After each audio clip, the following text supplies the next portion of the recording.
So thanks everyone for coming. It's the first event we've ever hosted, ever.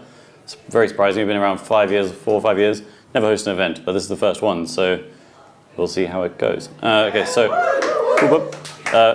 we're talking about shaping culture through collaborative transparency, whatever that means. We'll figure it out. So the plan of the talk is, first I'll do a quick intro to myself and Cuvva, then 3 things that I think we do different in our design and our process. And then the third thing, super exciting demo, very exciting. There's lots of GIFs throughout this talk, so hopefully they'll give a bit of a break to the next part that I speak. And hopefully the demo works. So first, there should be an emoji there, but it's not showing. I may not have any emojis on my presentation. It's going to be ruined. Cool, okay, we'll try. If it doesn't work, I'm going to reset. I need to have emojis. They're pretty core. So I'm Blake, the principal designer here at Cuvva. And this is the first event, like I said. Please don't trash the place. Maybe a little bit, but we like to host again. So what's Cuvva? Does anyone know what Cuvva is, or Cuvva? We are doing really, really, really bad. So we're an insurance company, but we're not like any insurance company you're used to. So we're not on price comparison websites. We don't have a meerkat. We don't have a random person with a hat. We're doing stuff a little bit differently. We're taking on a different view of insurance. How can we make it very simple, super approachable, and effortless, the whole process. So we're insurance on your phone. It's super fast, really easy, and you can insure your car, like anyone's car for an hour up to a month. And we're rolling out like the subscription version of insurance, like Netflix, but way better. So some fun facts. We've insured just over 1% of all cars in the country. So if you walk around outside after this, 1 out of every 100 cars that you count, we've insured. And we also have sold this year alone 4% of every insurance policy in the country. So over 250,000 customers, all through one product. So we've sold one product, which is very cool. We have one product, but that's also the challenge that we need to overcome as a design team, a product team. How can we ship another product that does awesome? And we've, in fun tech startup news, we've raised our Series A, everyone. We're rich. We've got 2 billion yen. So, so when I joined, it was around a small table. That was our meeting room, our events room, everything. That was you see our amazing presentation screen there. And that was all of us. And now we're over 85. We took a photo here last week in this room. And when I look at all those people, it's very daunting, like looking at everyone here. It's very scary. And then that's me. I look the same in every photo, I swear to God. So in the design team, we're a bunch of different people. So content designers, or 4 product designers, including me, a motion and graphic designer, and a marketing designer. And we're shared across all different parts of the company. So we have loads and loads of influence. We're really important. And in this team, this is the alpacas. My emojis are gone again. So our product team here called the alpacas, they couldn't come up with another letter for A. And we have 1 product designer, 1 content designer, and then we're spread across lots of other product teams. So it's on us to figure out how to tell cover story across every product team and in marketing, within the brand, all that sort of stuff. And we've got big goals as a company, as a product team, and as a design team. So does anyone here know who Carl Sagan is? Yes. Raise your hands then.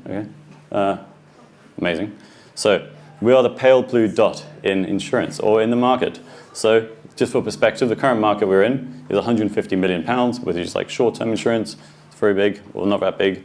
And that's the next thing we're tackling now. So we're going to be releasing a product in a few months that's tackling this big thing. It's way bigger than the screen. And that's traditional insurance. So there's the meerkats. So yeah, my GIFs don't even work. So we do 3 things here different at Cuvva. 3 things. Probably more, maybe less.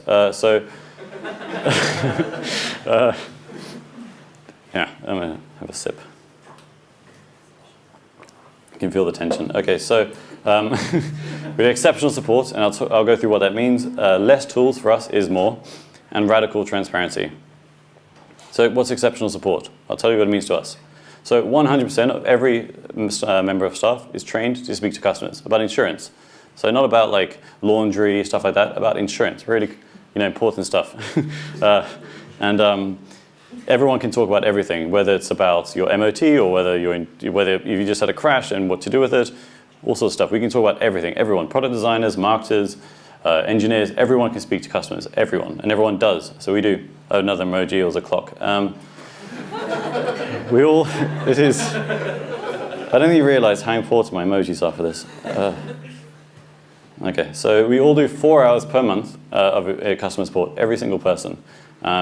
So over Christmas, you message us at 4 in the morning, Freddie at the back by the door, the founder and CEO, or James, where is he? James, or the other founder, the chief product officer, will be there. Someone will be messaging on the team any time of the day, and we don't outsource anything, so everyone can speak to you.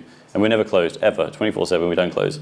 And we're only getting faster at speaking to customers. So if you're a designer, an engineer, or a marketer, you speak to customers, you know what their problems are, and you are empowered to solve it. And we're only getting faster, now the emojis work, we're only getting faster at speaking to customers. So in 2018, it was 1.5 minutes, and now we're at 56 seconds is the median. I don't know what a median is, but it's 56 seconds. So the second thing, less tools is more. What is that? So raise your hands if you use Sketch. I'm in the wrong place. So what about Figma? They know what they're doing. There's loads and loads of choice. Does anyone use Adobe XD? Raise your hand. The elevator's behind you. You should all fit in it. And then I don't know what that is. Does anyone know what that is? Raise your hand if you use that. You use it. Okay, so there's loads and loads of tools. So when I joined, there was one tool to me. It was Sketch, because I knew Sketch, and it was only me. So why does it matter what anyone else thinks? Very easy choice. It's just me. So, but now with our company growing, we have a bigger team. We need to pick tools that align with our culture. And how can a tool align with your culture? Now it works. Can it align with culture? I don't know. So our culture is we're radically transparent. Everyone has to be able to use it without downloading anything. It has to consolidate, it cannot add, and it must be well supported with great customer service. That's super, super duper undervalued, really important. So I'm going to shit on another company. So we were trying to use Zero Height for our design system, and because it was another place to go find something, it meant no one used it. So I wasted a lot of time, had to revert back, and then now we're doing it in Notion. And again, may not even use Notion, because there's another tool we may have to use. But you have to be willing to move on. You need to be able to cut it if it's not working for your team or your culture. And the culture is key for a company that wants to grow and such. So it has to match. If it doesn't work, you Forrest Gump out of there. You cut it. So there's loads and loads of tools. You can collect lots of tools. We've collected many tools. They're all deleted now. So we use these. So Figma for product design, Notion for documentation. Maze, has anyone heard of Maze other than me? It's very cool. I really recommend it. It's for feedback. And then we also use Instabug, which is in the background. I'll go through that after. And Prototype for prototyping. Across every stage of our product flow, everyone in the company has access to everything all the time, and we share it publicly all over Slack. So we all speak to customers all the time. So we find problems from our customers. We all look at, the product team and designers look at Mixpanel, and we use Instabug. I'll go through that after. We create a solution in Figma or Prototype. We get feedback on Maze, which is very public. Figma, very public. Figma again, very public for iterating. And then Prototype, public as well. And then we have the same set of tools to measure it, see whether it works. Same set of tools. Okay. And we don't forget to document. As we've grown, it's become very important that we need to document stuff for the next person. Not for ourselves, but for the next person. I was supposed to use a Britney mic. This is the Britney mic. But I can't use a Britney mic, so I'm using this. So we have a team Notion, which is very public. Everyone in the company can see it. Super duper important. It makes it very, very approachable to look at the design team. We're not on our ivory tower. We are not there. Design can be for everyone, and it should be very approachable. Everyone should know who's on the team. Everyone should know where our files are, where they are. They can access them. So the third thing, this is the third. Is it the third? Yeah. No one's laughed for a while, so I feel like I'm really doing bad. So please just laugh for the sake of it. So radical transparency, what is that? So great design needs feedback, and it needs a ton of feedback. The more feedback you get, the more problems you can solve. The bigger the problems you can solve, and the faster you can solve them. We're all time poor, so we need feedback to get lots of it quickly so we can move on to the next thing. And then we look really cool and really smart. So this is the thing I'm sure a lot of people can appreciate. You ask for feedback, someone's like, I'll do it, don't worry about it, I'll give feedback. And you're like, well, what's happening? This is supposed to be a GIF, it's not working. So how do we one of the little ways we can solve it? We come up with a quick little thing we use a tool called templates on Slack. you can make like a quick template. You write this little thing, it makes a quick little template, you fill it, feedback requests, loads of emojis, and you tell them what the team and the company what you're trying to solve, what you want. Really important, you should know what you want as the outcome, so tell them what you want, and they'll help you find it. And then link to the file. Publicly, we don't do screenshots. And you get lots of feedback, tons and tons of feedback, super duper easy to get feedback, and it's very public, so everyone can see it. What's Instabug? I mentioned it earlier, this mythical thing. So if you're a staff member at Cuvva, and when you open the Cuvva app, I can hear you speaking. Okay, so there's a thing called Instabug we use. If you're a staff member at Cuvva, if you shake your phone, it will trigger this thing called Instabug. We have these secret little things, these called config flags. I'm an engineer, and they will make it work. And you can shake the phone, an Android, iPhone. You can't shake your laptop, but and it will post. You can post it publicly to everyone in the company to see. And there is no hidden doors. Everything is very, very visible to see. Super duper easy. Get lots of feedback. And then also, if someone if you slide into the DMs and you say what's wrong with something, they can kind of hide about it. If you post it publicly, everyone can see it, and then there's a bit more peer pressure. and then in Figma, there's comments. So there's lots and lots of comments. We comment everywhere, way too many comments. So to get lots of feedback, things need to be super, super easy to find, very easy to find. And it needs to be not much to find. So this is how we used to have things structured. We broke all the files up because of performance issues and stuff, but also just to maybe section things out. And then we use abstract, loads of files. Who can find this file? Can an engineer find this? Can someone in our customer support find it? No, it's usually just for our designers to find it, and that's not very transparent. So the current structure we have, 3 files for any platform. So team projects is a live view of every project in the company in one place for mobile and then one for web. So everyone can see everything in one place. You just go through the pages, and then each page is a project. And then the screen library is exactly that. It's a library of every screen in the app live as of today, right now, so you can go look at it. And that's on iOS and Android in one place. They're not separated. One file, very easy. And then we have lots and lots of screens. Then we have flows. So what's flows? So when a project is complete, and normally within a project you have like your fun little lines and stuff. You take that, dump it into flows, and break that up and put it into the library.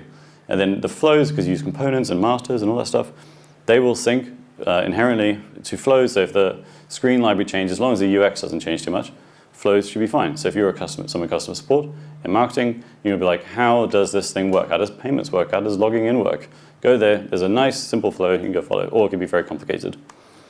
So because it's so easy to find stuff, super duper easy, everyone can be a designer. So people can use Figma. It's very easy. There's a draft section, really easy to make your stuff. You can pull assets, make your presentations, make really pretty presentations because our illustrations are very pretty. And everyone can be a designer. And everyone cares because they see everything. They can give feedback on everything, and nothing's hidden at all. And then there's a shared ownership because everyone can see it. It's public. There's no closed fences, whichever that means. There's a shared ownership. So to us, that means there's radical transparency needs transparent tools. Transparent tools increases your shared ownership across the company. Shared ownership creates more feedback. And what's more feedback give? Better design. And what is design? You're there to solve problems. So you solve more problems. So radical transparency creates better design. And this is a really cool little animation I love. So we're not perfect as I sound. I'm going to drink water at this point now. So we have pain points, more than this probably.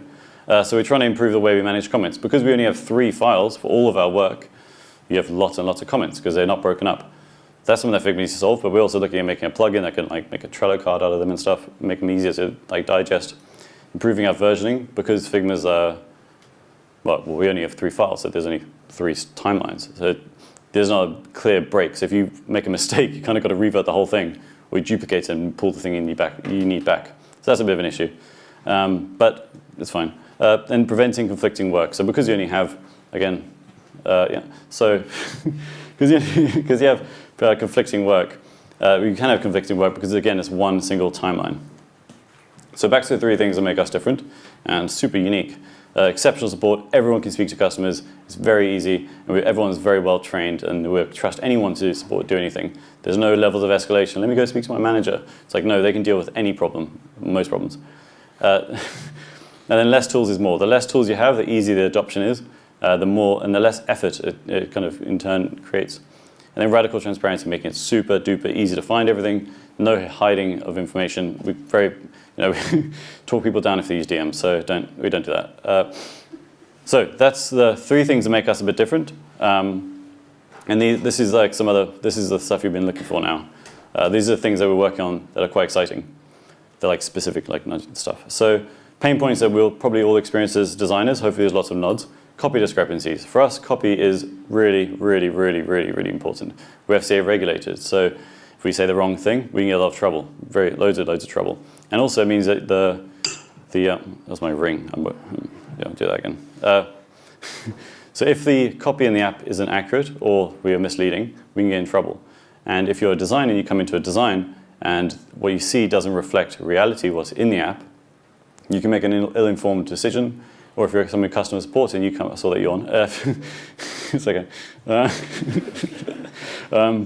If you come in as customer support, you look at a screen on our screen library and you're like, this is it, this is gospel, and it's wrong, then we can get in trouble.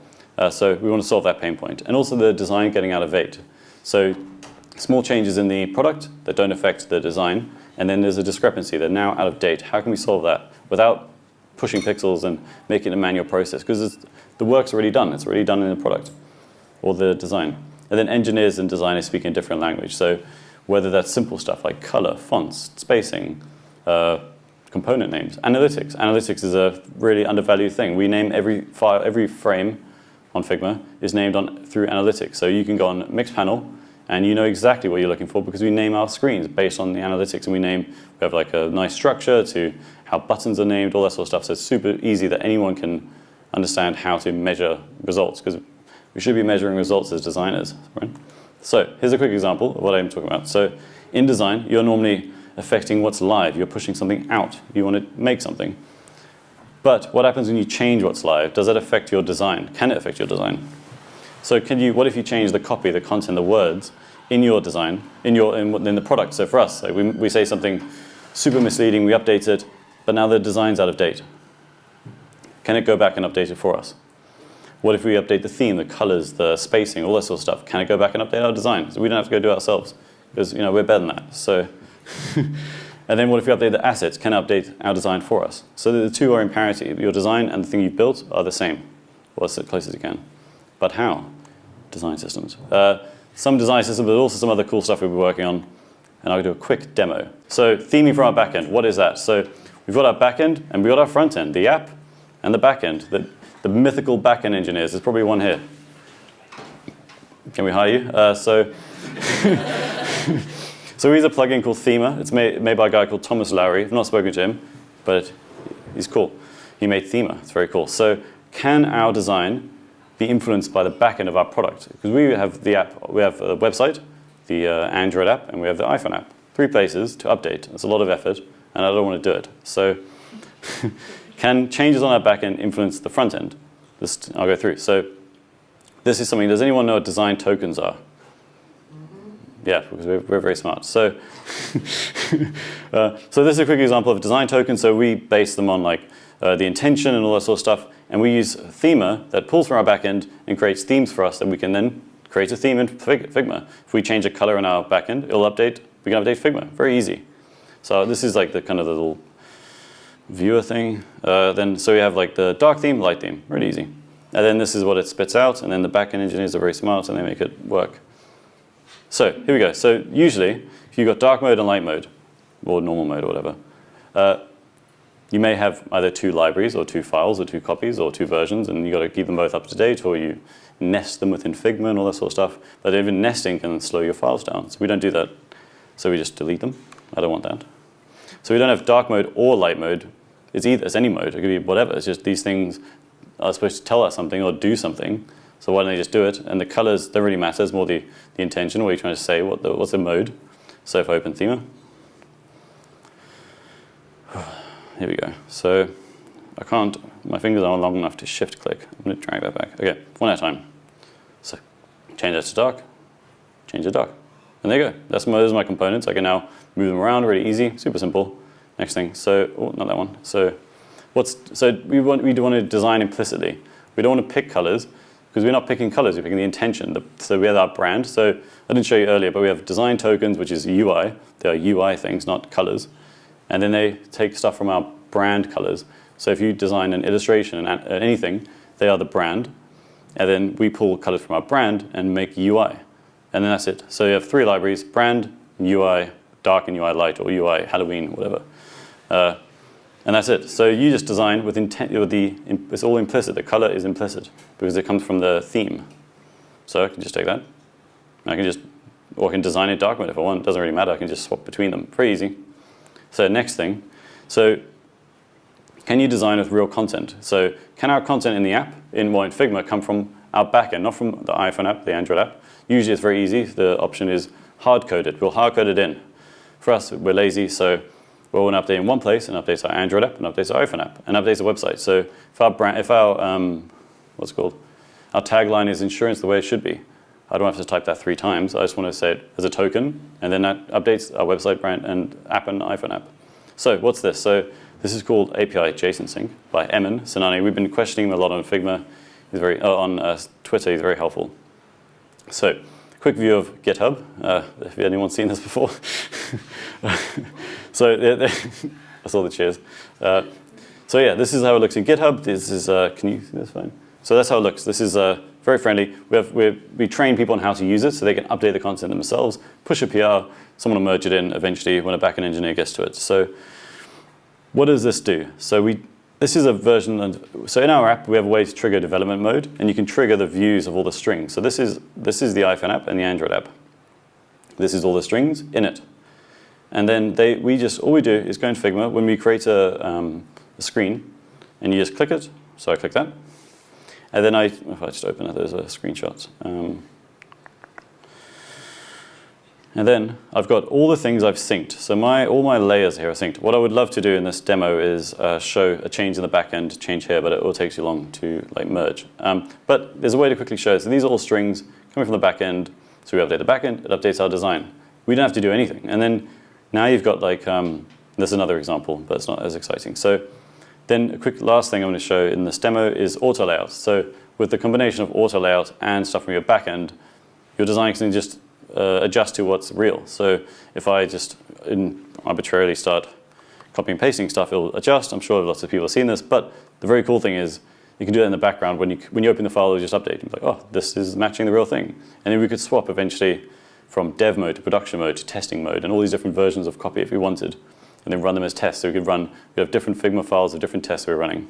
So for us, tools are 20%, process is 20%, but culture is everything. And our culture is very transparent.